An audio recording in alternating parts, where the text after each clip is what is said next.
Hey, how you doing? We're going to watch a video today, but this time I'm hoping it's going to be a good one.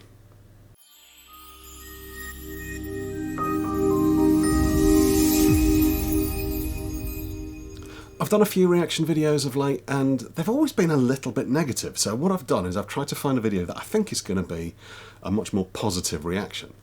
This is a short video from a channel called Shivworks. Shivworks is a company run by a guy called Craig Douglas, known as Southnarc. He specialises in close quarter combatives, self-protection skills. It's very American, which isn't a bad thing, and I'm not trying to say that as a negative, but what that means is that it's quite heavily focused on weapon usage, weapon access, weapon retention, that kind of thing. And that's not really something that in the UK the law allows. Possibly a video on that at some point. Let me know if you think that you'd like a video discussing the application of UK law when it comes to weapons in self-defense. But anyway, that's by the by. I first came across Shivworks some 10-15 years ago. A friend of mine who was heavily into self-protection training had been out to the States and trained with Craig Douglas over there, and he brought back a lot of their kind of methodology and some DVDs. So when I found them on YouTube, I thought, yep, great, this is good. So what I've done is I've picked a video. This is Exit the Clinch Part 3 Arm Drag. It's one of his wrestling videos. And I thought that might be right up my street. So it's worth bearing in mind that Shivworks as a channel has 8,500 subscribers, and this video has, oh, hang on, going blind, 1.3 thousand views. So, I mean, by YouTube standards, that's pretty small. I would expect somebody of the quality of Craig Douglas to be hitting more views than that, to be honest. So let's dive right in and see what we've got. Shivworks, wrestling. We're going to initiate the arm drag from the wrist tie, okay? Regardless of what's going on with the attachment on the other side, that's going to have to come out, okay? When we arm drag, my head is on the tie side, okay? Remember, we always escape the side that our head is on. The arm drag, what I'm going to do is I'm going to bring this to my center. This is going to come out. I'm going to transfer above the elbow, release the wrist tie, and drag this arm until his elbow has gone beyond the far side hip. Okay?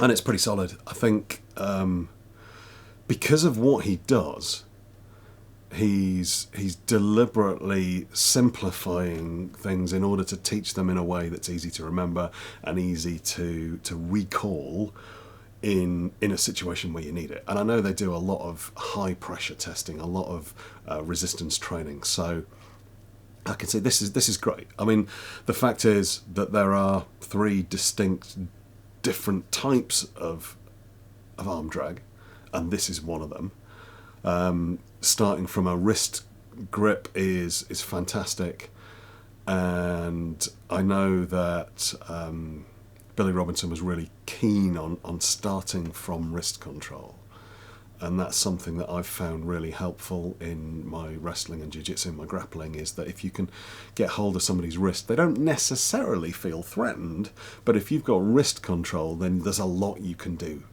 So this is great. The one thing I'd add that he hasn't mentioned, and he may come on to this later, is that when you've got that and you've got some kind of tie-up on the other side and you've got your head in place and you've got some pressure from your head and you've got that wrist, is that you want to be dropping your weight slightly so that you're pulling them down, so that you're driving your weight through your arm onto their wrist and pulling their arm down, trying to break their posture slightly, because almost everything we do relies on changing our opponent's posture. If we're trying to arm drag somebody and they've got a really solid base and their centre of gravity is right over their base and they're solid, you aren't going to move them. You know, however much you want to, it's not going to happen.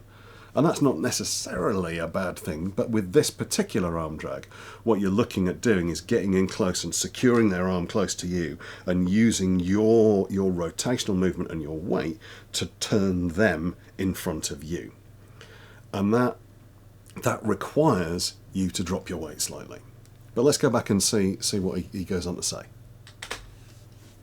Point of initiation, if we look at where I'm at now, this would be the near side hip, this would be the far side hip. Another way of saying that is saying his left elbow has to get all the way across and cross my left hip, okay? So, arm drag from here to the center, see, he's bringing right it down. here at the elbow, Taking the across the hip. So the arm drag without, and I'm going to open this up just where you can see. So now I would argue that this isn't necessarily a pendulum swing. I think that there is a swinging arm drag that we can do, but we tend to do that from a slightly bigger distance. We're not from a tight clinch, from more of a loose clinch, or even a wrist grab, and we can swing their arm around and we can rotate them. This isn't quite that, but yeah, transfer hook hand above his elbow. Yep, release the wrist tie. Yep, okay. Drag his elbow beyond far side hip. Yep, okay, that's pretty solid. Throw his arm high and get the body lock. Okay, that's quite an interesting point. Do we want to take a body lock with the arm in or with the arm out? Seems like he's saying to get their arm high so you can get around their body with their arm out. Let's take a look at that. See, an arm drag is a very simple pendulum-esque transfer from the wrist to the elbow across the hip. That's all an arm drag is. From the wrist to the elbow across the hip. That's it. Nothing more than that. I'd argue at this point that he is conflating two different arm drags. But for the context that he's using them in, that's probably not necessarily a problem. I think that the way you move your opponent changes depending on the distance between you and that pendulum. When you're nice and tight, you can't necessarily do that because there's a lack of space. But, you know, the principle's sound anyway.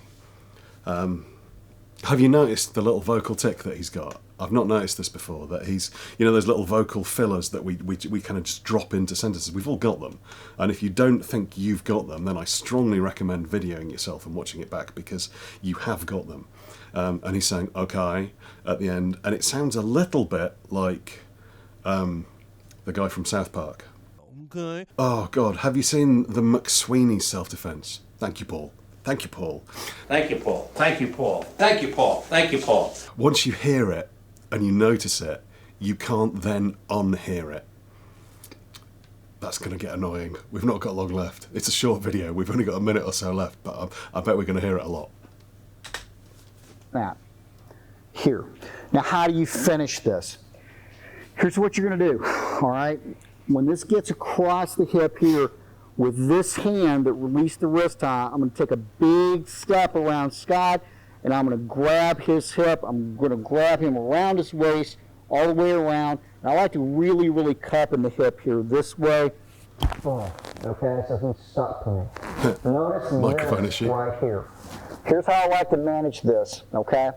I'm going to yank this arm up, and I'm going to swim up underneath the arm. Okay. I can establish the body lock, okay, from here by just connecting my hands. The problem with this is his arm is on the inside of the body lock, and he always can re-swim.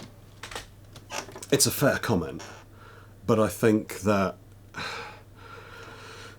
that's because he's not actually moving very far. He's got this tight arm drag and he's bringing them round, and he's taking what he calls a big step and reaching round and taking their hip. It's perfectly reasonable for him to go a little bit further, to turn his opponent a little bit further and come at them from the back, at which point having the arm can be of a real benefit to you, because if you've got their arm trapped and you've got them secure with and having taken their back, essentially, you've taken away at least 50% of their defensive capacity at that point. But from the side, yeah, he's absolutely right. If you've got the arm in from the side, then it does allow them to kind of pop that arm out and potentially shoot for the underhook and take away all of the good work you've done. Interesting one. Anytime his arm is on the inside of my arms, he has the ability to frame. Okay? From the side, so yes. If absolutely. I can rip this up and swim up underneath and get it out of the way, now my arms are completely unfettered around his waist. So that's my preference for doing this. Okay? Basic arm drag, very simple. Okay? From here, just like so, step, pull, up underneath, and around. Okay? That's an interesting grip he's using, isn't it? Let's just go back and look at that. Look at the way he's gripping his hand. He's kind of, it's instead of just coming for an S grip or a wrist grip or a gable grip, he's kind of, From here, am I right? just like so, step, pull, up underneath, and around, okay? Yeah, I'm not sure I like that grip. I'd probably just go for either a wrist grip or an S grip at that point. Something fast that allows you to get the... Shivworks. Oh, Wrestling. Weird. didn't mean to start it again. I think it's really interesting. And in all honesty, this is really basic level wrestling grappling. You know, an arm drag is a fundamental technique of catch wrestling. You see it used a lot in jiu-jitsu. They've adopted this arm drag. I don't think they've got the depth of knowledge about the arm drag as you get from wrestling, and I think that's kind of what we're seeing here. I suspect that maybe Craig Douglas has taken this from a Brazilian jiu-jitsu perspective. I know he's a Brazilian jiu-jitsu practitioner. It may well be that he's deliberately simplified it. But either way, this is pretty solid. I quite like it. And I think that showing that the best way to deal with someone trying to grapple you is to understand the principles of grappling and be better at them than your opponent is a really, really good thing to be telling people. The fact is that if your opponent wants to grapple with you and they've got any skill, they're probably going to. And your only way of dealing with that is to be better at grappling than them, or at least be better at defensive grappling than them, and you only get that through practicing grappling. So as Andy Roberts said in the interview that I posted up fairly recently, I'll put a link up here, you know, anti-grappling as a concept it's lovely, but in reality it's just grappling. So yeah, that's Shivworks. Have you come across Shivworks before? Have you come across Southnarc, Craig Douglas?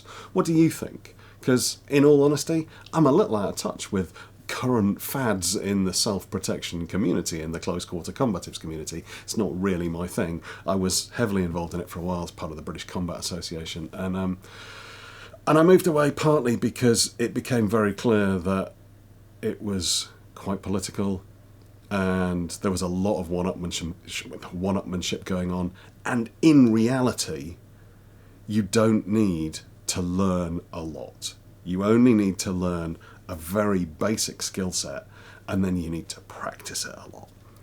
And it seemed to me that it's an entire industry set up to train instructors, and it felt a bit like a pyramid scheme.